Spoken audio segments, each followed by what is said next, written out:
भाई और बहनों, मातृशक्ति को नमन। हमारी सत्संग जारी है और स्वयं सत्संग पुरुष, ज्ञानी पुरुष, अनुभवी पुरुष स्वयं हमको सत्संग करा रहे हैं, अनुभव वाणी से करा रहे हैं।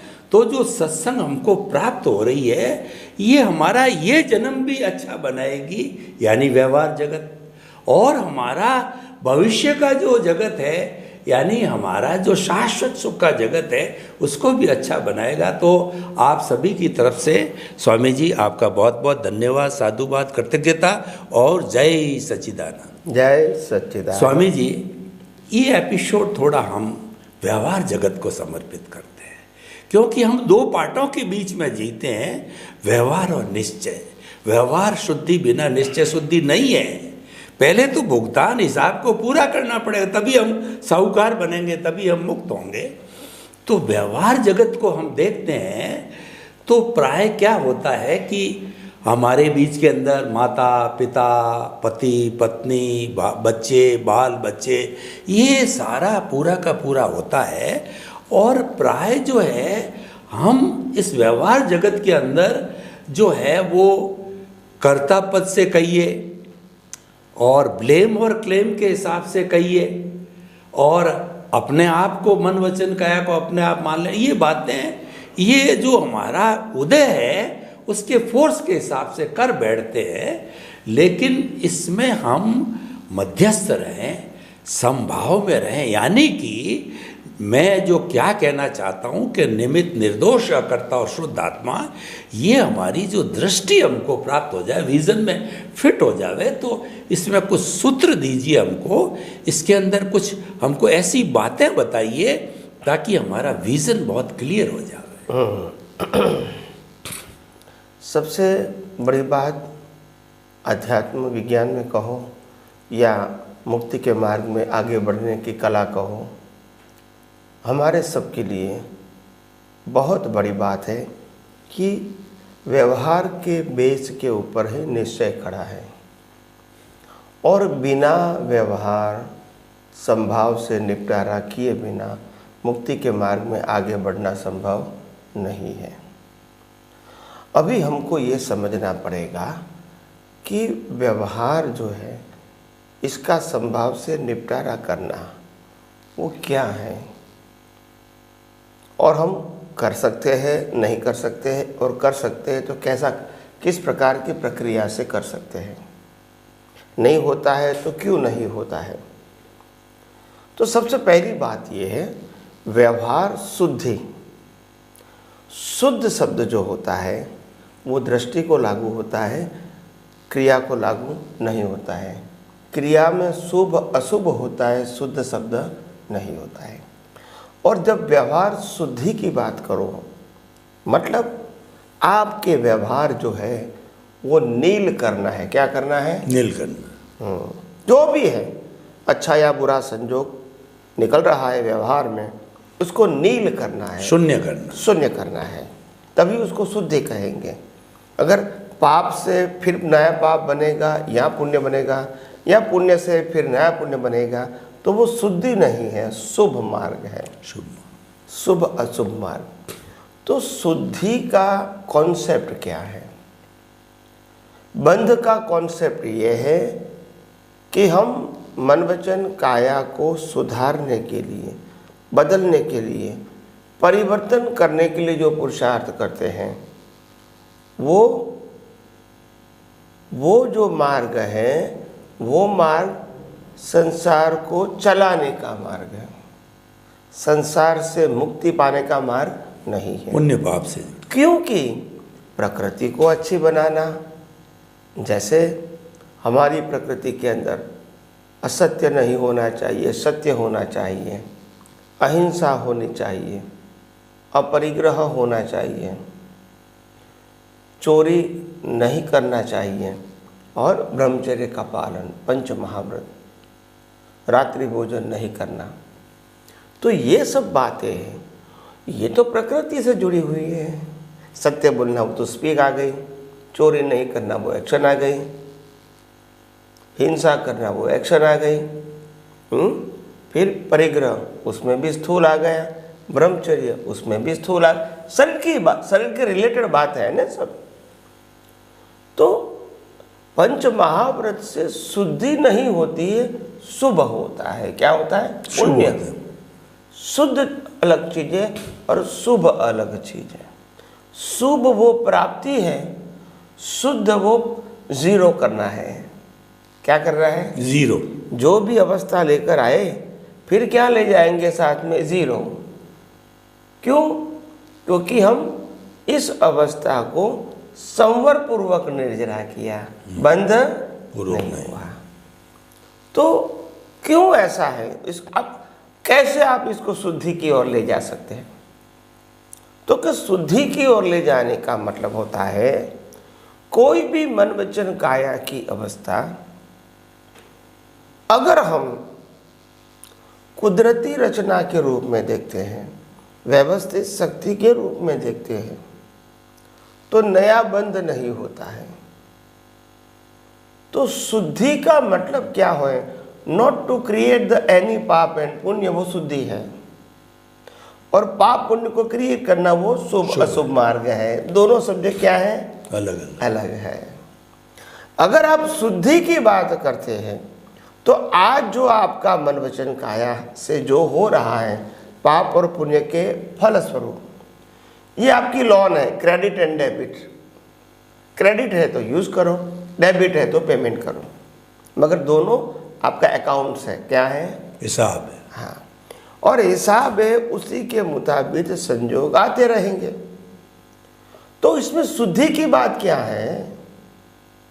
तो शुद्धि की बात ये है पुराना पाप पुण्य का अकाउंट जो खत्म हो रहा है, वो जब खत्म हो रहा है उस समय अगर हम अवस्थाओं को कुदरती रचना देखेंगे तो पुराना अकाउंट खत्म होता रहेगा और नया अकाउंट नहीं क्रिएट नहीं बनेगा।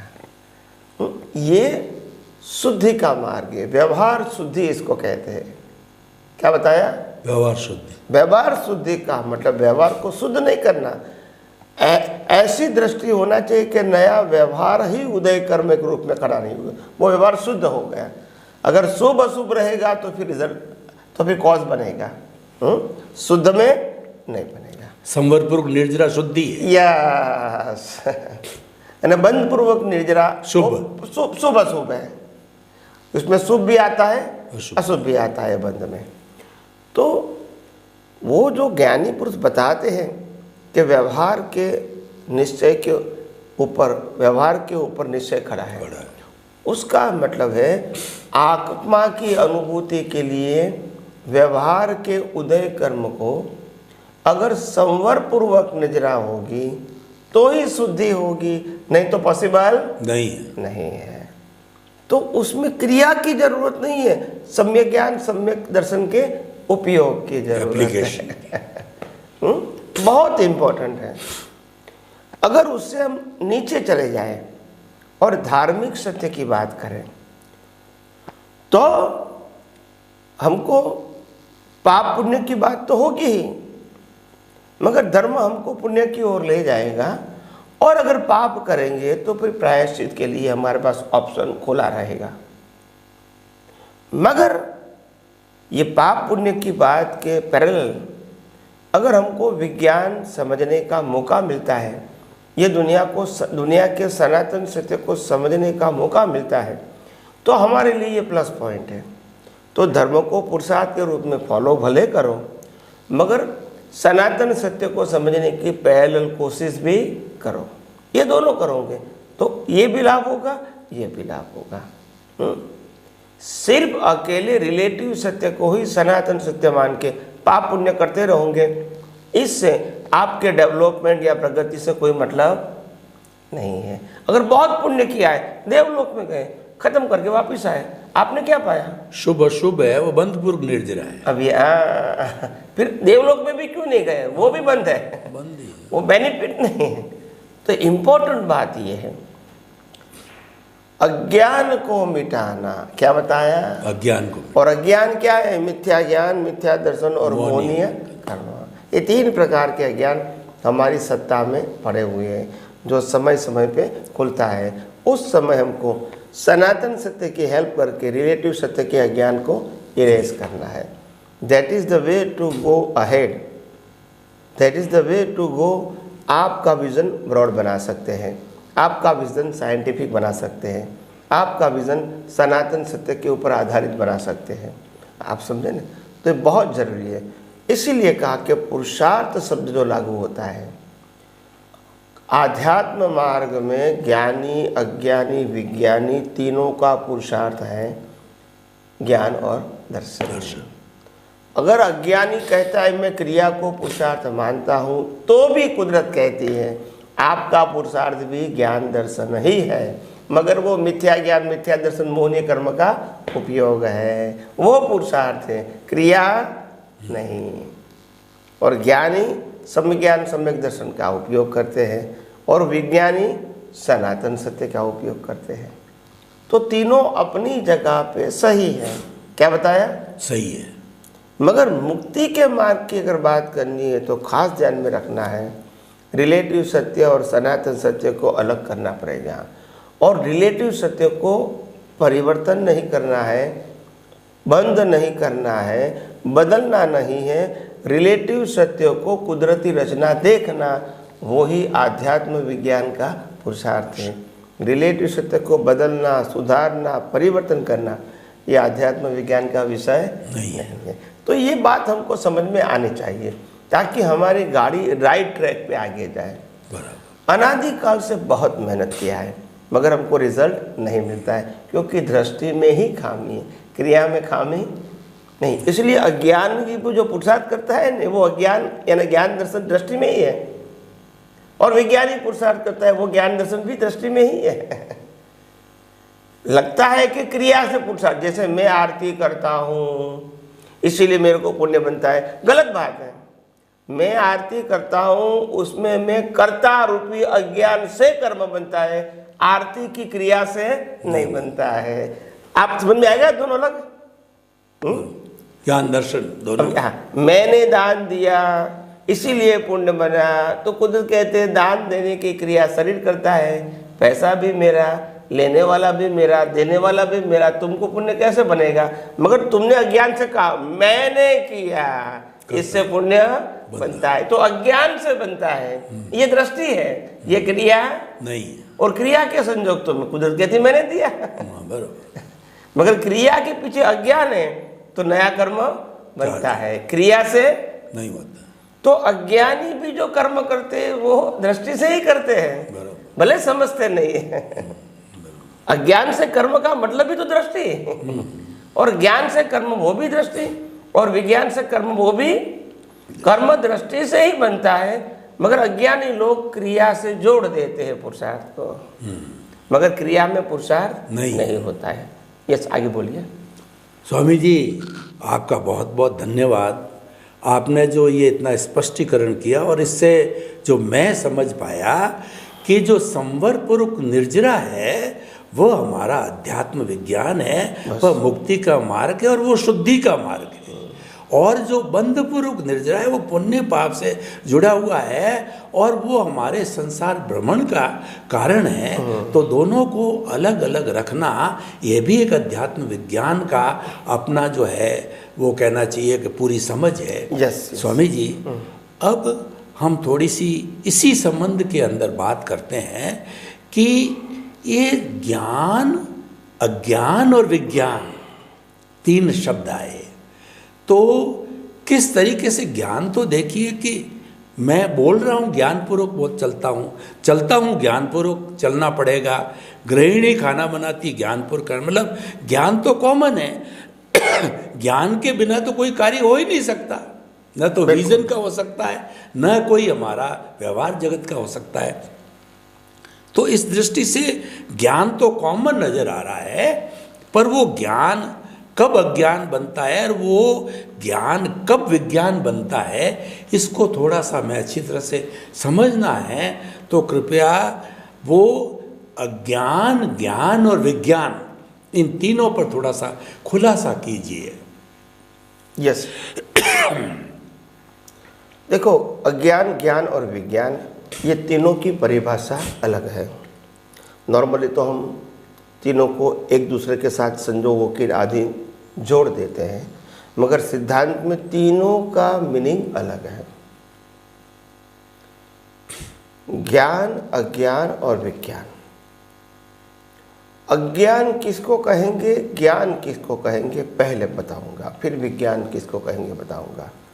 तो अज्ञान और ज्ञान किसको कहते हैं? जैसे एग्जाम्पल, चोरी करना वो अज्ञान है, चोरी न करना वो ज्ञान। हिंसा करना वो अज्ञान है, हिंसा न करना वो ज्ञान। आप समझे न? तो दान न देना वो अज्ञान है और दान देना वो ज्ञान है। पूजा पाठ करना वो ज्ञान है, न करना वो, भगवान को मानना वो ज्ञान है, न मानना वो अज्ञान है। तो यहाँ ज्ञान अज्ञान शब्द जो बताया गया है, ये दोनों रिलेटिव सत्य है, ज्ञान भी और अज्ञान भी। क्योंकि ज्ञान अज्ञान दोनों मन वचन काया की क्रियाओं का टाइटल है। टाइटल। तो वो आध्यात्मिक नहीं है, मगर वो पाप पुण्य और प्रायश्चित से जुड़ा हुआ है। तो रिलेटिव सत्य को मानना, डेफिनेशन देता हूँ, रिलेटिव सत्य को मानना वो ज्ञान है और रिलेटिव सत्य को न मानना वो अज्ञान है। तो कोई भी शुभ क्रिया को न मानना वो अज्ञान और शुभ क्रिया को मानना वो ज्ञान। रात्रि भोजन नहीं करना चाहिए वो ज्ञान है, और करना चाहिए तो अज्ञान है। बट ये ज्ञान अज्ञान प्रकृति के साथ जुड़ा है, रिलेटिव सत्य है, वो सनातन सत्य नहीं है। तो वो पाप पुण्य का और प्रायश्चित का कारण बन सकता है, मुक्ति का कारण नहीं बन सकता है। तो फिर विज्ञान क्या है? विज्ञान मतलब सनातन सत्य। सनातन का मतलब कुदरत का कानून। कुदरत का कानून का मतलब जीव मात्र को लागू होता है, वो माने या न माने, समझे या न समझे। तो ये कुदरत के कानून से मुक्ति संभव है, क्योंकि कुदरत का कानून मानना मतलब दुनिया का सनातन मानना, जिसने दुनिया बनाई है चलाई है, इसको मानना। अगर उसको मानेंगे तो फिर अज्ञान कैसे रहेगा? फिर राग द्वेष कैसे होगा? फिर कर्ता भाव, मालिकी भाव, भोक्ता भाव, देहाध्यास कैसे होगा? नहीं होगा। तो इम्पोर्टेंट बात यह है कि पूरा जो विज्ञान है, वो विज्ञान का मतलब होता है यूनिवर्सल ट्रूथ साइंस, और ज्ञान अज्ञान का मतलब होता है रिलेटिव ट्रूथ व्यू पॉइंट। ये दोनों सब्जेक्ट अलग हैं, दोनों में से एक भी गलत है ऐसा नहीं कहता हूँ। मोक्ष में जाने के लिए सनातन सत्य की जरूरत है, और संसार में बदलाव लाने के लिए या तो संसार में पुण्य प्राप्त करने के लिए सत्य की जरूरत है, ज्ञान की जरूरत है। तो बात यह है, तीसरी और इम्पोर्टेंट बात यह कि पहले आप ज्ञान अज्ञान विज्ञान को समझने की कोशिश करो, क्योंकि आज तक हमने जो ज्ञान शब्द का प्रयोग किया वो रिलेटिव सत्य था, ऐसे नहीं माना था। ज्ञान का मतलब सनातन सत्य, अज्ञान का मतलब व्यवहार सत्य, ऐसा हमारे दिमाग में पहले था। मतलब अज्ञान मतलब गलत, ज्ञान मतलब सही, ऐसा ही दिमाग में था। ये नहीं था कि ज्ञान अज्ञान दोनों रिलेटिव सत्य है, ऐसा नहीं था। तो रिलेटिव सत्य में ज्ञान अज्ञान का सब्जेक्ट क्यों है? क्योंकि उससे संसार चलता है। तो संसार में क्या सही क्या गलत वो तो व्यवहार ही रहेगा, तो उसी से पाप पुण्य बनेगा। मुक्ति वो सब्जेक्ट, मुक्ति का मतलब मन वचन काया उनकी अवस्था से मुक्तता की अनुभूति करना, वो मुक्ति का मार्ग है। फिर मन वचन क्या क्या करता है वो सब्जेक्ट नहीं रहेगा। इसको बदलने का, सुधारने का, अच्छे बनाने का सब्जेक्ट नहीं रहेगा। तो कॉन्सेप्ट समझना है। तो व्यवहार जगत के अंदर भी किसी को आगे बढ़ना है, भले मोक्ष में नहीं जाना है, मगर चिंता मुक्त दशा प्राप्त करना है, बोझा मुक्त दशा प्राप्त करना है, आदि व्याधि उपाधि जो प्रकृति में होती है, इसमें समाधि भी की अनुभूति करना है, कुछ त्याग करना नहीं है, कुछ ग्रहण करना नहीं है, क्योंकि ये भीख और भय है। तो इसीलिए ये सब बातें समाज में भी रहकर हमको आगे बढ़ना है, तो भी विज्ञान समझना बहुत आवश्यक है। अगर विज्ञान समझोगे तो फिर संसार में जिस प्रकार से भुगतान आएगी, वो भुगतान आप इजीली डाइजेस्ट कर सकोगे without blame and claim. That is the important thing. ऐसा नहीं कि मोक्ष में जाना है तभी आप आध्यात्म की बात करो, नहीं, मोक्ष में नहीं जाना है तो सामाजिक, धार्मिक और आध्यात्मिक तीनों में अध्यात्म विज्ञान तो कॉमन है। इसका रिलेटिव फॉर्म में उपयोग करना वो संसार है। विज्ञान तो विज्ञान तीनों में काम कर सकते हैं। तो नेक्स्ट एपिसोड में और आगे बात करेंगे अध्यात्म विज्ञान के विषय पर। स्वामी जी, आपका बहुत बहुत धन्यवाद। आपने बताया कि ज्ञान और अज्ञान दोनों रिलेटिव है, और विज्ञान है वो सनातन सत्य पर आधारित है और वो कॉमन है। अगर हम सनातन सत्य को कॉमन मान करके ज्ञान, अज्ञान और विज्ञान को समझ करके व्यवहार जगत में भी जिए तो शांतिपूर्वक जी सकते हैं। और मुक्ति के मार्ग में जाना है तो प्योरली आपको विज्ञान को लेना पड़ेगा। तीर्थंकरों ने भी यही रास्ता लिया है। आपके प्रति बहुत बहुत धन्यवाद, कृतज्ञता स्वामी जी। जय सच्चिदानंद। जय सच्चिदानंद। जय सच्चिदानंद।